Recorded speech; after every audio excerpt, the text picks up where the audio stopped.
చూస్తున్న మాజీ MP Gorantla మాధవ్ను police కస్టడీకి తీసుకున్నారు. 2 రోజుల పాటు కీలక విషయాలపై విచారించనున్నారు.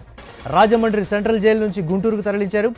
ఈ నెల 10న ఐటీడీపీ కార్యకర్త చేబ్రోలు కిరణ్పై దాడికి యత్నించిన కేసులో గోరంట్లను అరెస్టు చేశారు పోలీసులు. ప్రస్తుతం గోరంట్ల రాజమండ్రి సెంట్రల్ జైల్లో ఉన్నారు. పోలీస్ కస్టడీకి గుంటూరు కోర్టు అనుమతించడంతో రాజమండ్రి జైలు నుంచి గుంటూరు జైలుకు తరలించారు.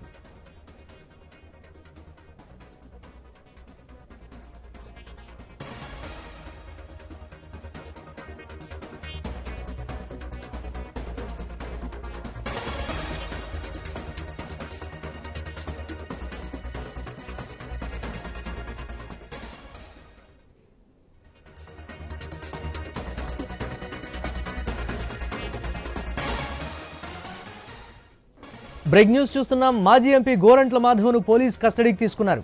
2 రోజుల పాటు కీలక విషయాలపై విచారించనున్నారు. రాజమండ్రి సెంట్రల్ జైలు నుంచి గుంటూరుకు తరలించారు. ఈ నెల 10న ఐటీడీపీ కార్యకర్త చేబ్రోలు కిరణ్పై దాడికి యత్నించిన కేసులో గోరంట్లను అరెస్టు చేశారు పోలీసులు. ప్రస్తుతం గోరంట్ల రాజమండ్రి సెంట్రల్ జైల్లో ఉన్నారు.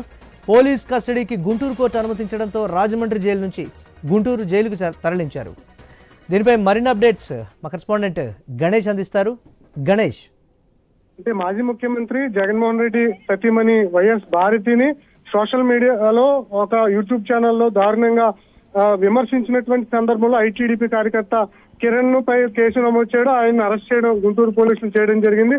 ఈ అరెస్టు చేస్తున్నటువంటి క్రమంలో మాజీ ఎంపీగా ఉన్నటువంటి గోరంట్ల అదే సందర్భంలో పోలీసులు కిరణ్ ఎప్పుడైతే అదుపులో తీసుకున్నారో అదుపులో తీసుకున్నటువంటి కిరణ్ మీద పోలీసులు ఉండగానే గోరంట్ల మాధవ్తో పాటు అతని అనుచరులు దాడికి పాల్పడడం జరిగింది. దీంతో గోరంట్లను నగరంపాలెం పోలీస్ స్టేషన్ లో కేసు నమోదు చేయడం, ఆ తర్వాత ఆ కోర్టులో ప్రొడ్యూస్ చేయడం, రిమాండ్ లో ఉంచడం, తర్వాత 2 రోజుల పాటు కస్టడీ గడవడంతో గుంటూరు న్యాయస్థానం గోరంట్లను 2 రోజుల పాటు ఇవాళ రేపు కూడా కస్టడీకి అప్పచెప్పడం జరిగింది. దీంతో రాజమండ్రి సెంట్రల్ జైల్లో ఉన్నటువంటి గోరంట్ల మాధవ్తో పాటు మరొక 6గురిని కూడా ఇవాళ రేపు పోలీస్ కస్టడీకి అప్పచెప్పడం జరిగింది. దీంతో గుంటూరు నగరంపాలెం పోలీసులు పోలీస్ కస్టడీ తీసుకెళ్లేందుకు రాజమండ్రి నుంచి గుంటూరు నగరంపాలెం స్టేషన్ తరలించడం జరిగింది.